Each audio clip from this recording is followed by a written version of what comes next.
Ada budak-budak yang memang dia academically kuat, walaupun dia duduk susah, makanan tak cukup kat rumah, belajar bawah lampu, jalan ke, mak ayah duduk bergaduh kat rumah, dia pergi sorok dekat dapur dia, buat homework dia, dan dia betul-betul kuat azam dia dan dia belajar, kita akan bagi dia semua support untuk dia habiskan pembelajaran. Berbanding dengan budak yang dia memang dah, dia sendiri tak ada hati, dan mak ayah dia pun sebenarnya tak nak hantar dia pergi sekolah pun. Kita pernah offer duit dekat mak ayah ni, kita dapat list parents asnaf kat satu sekolah ni, sekolah yang paling ramai B40 kat Selangor ni. Kita call setiap parents, kita beritahu, kami sponsor semua kos hantar pergi balik sekolah ni, makcik, pakcik make sure anak pergi sekolah je. Bukan 50%, bukan 60%, 100% turn down. 100% parents yang kita call bagi tahu, tak payahlah cik, saya tak nak hantar dia pergi sekolah. Dengan alasan dia baik kerja sekarang. Dia boleh bantu saya dah. Itu satu mentaliti yang menakutkan pada peringkat itu, tapi kita pun dah mula faham, okay, kenapa dia orang buat decision macam tu. Sebab kita kena dengar dulu, baru kita judge, dan baru kita faham, bukan judge pun, kita faham, oh sebab tu dia buat decision macam tu.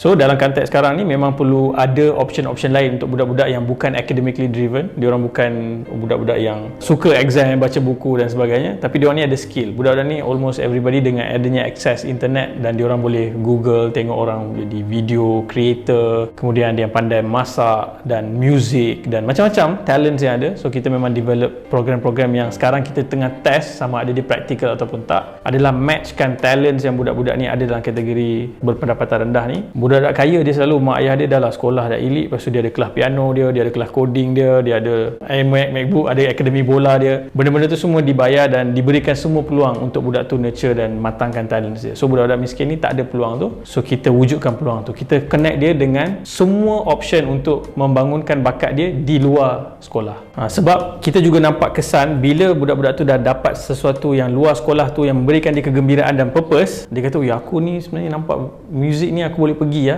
Tapi dia tahu kalau dia belajar sampai SPM, kedudukan dia tu lebih baik berbanding dia drop out awal. So ada budak-budak yang memang semangat belajar tu sebab dia pursue benda lain kat luar, tapi dia nak go through sistem pendidikan tu supaya nanti dia ada better opportunity dengan adanya sijil minimum tu untuk dapat kerja, untuk mencuba mungkin sambung keluar dan sebagainya. Setakat ni bila tengok budak-budak yang kat sekolah tu memang always C dan ke bawah. Dapat B tu patut dah boleh buat party dah untuk diorang ni. So C dan ke bawah tu konsisten bertahun-tahun. Dan World Bank kata kalau budak-budak ni umur 9 tahun tak boleh membaca, tak boleh menulis dengan baik, World Bank jangkakan dalam masa 2 tahun atau 3 tahun ke hadapan, which is darjah 6, diorang akan drop out. Itu pattern lah. So dalam konteks hari ni, selepas PKP pula tu, kita pergi jumpa, kebanyakan budak-budak yang kita jumpa memang dia orang tak ada rasa seronok langsung nak pergi sekolah. Dia rasa dia dah tertinggal. Pressure, bukan dia je pressure, mak bapak dia pun pressure. Sebab diorang memang kita boleh tengok umur 9 tahun tak boleh membaca dan menulis dengan baik. So adakah kita kata macam tu habislah, dah give up je lah, tak payah pergi sekolah, boleh cari jalan lain? Belum boleh nak sampai ke situ ijtihadnya, sebab option yang ada di selain sekolah tu pun belum konkret. Kita cuba baca apa yang berlaku di negara-negara lain. Contohnya dia ada mentorship program budak-budak yang contoh dia pandai coding kan, ada orang-orang daripada tech world ni yang buat foundation bagi akses budak-budak dari keluarga miskin belajar tech. Sukan, setiap community ada akademi yang boleh develop budak-budak ni through sports, music dan sebagainya, yang sebenarnya daripada situ lepas diorang excel dalam sukan, music, arts, language, whatever, diorang ditawarkan scholarship untuk sambung belajar. Dan dalam konteks tu dia dah jadi different pula, dan diorang bila dapat opportunity tu diorang belajar. Sama je macam kita ada budak yang waktu sekolah menengah nampak macam tak ada harapan,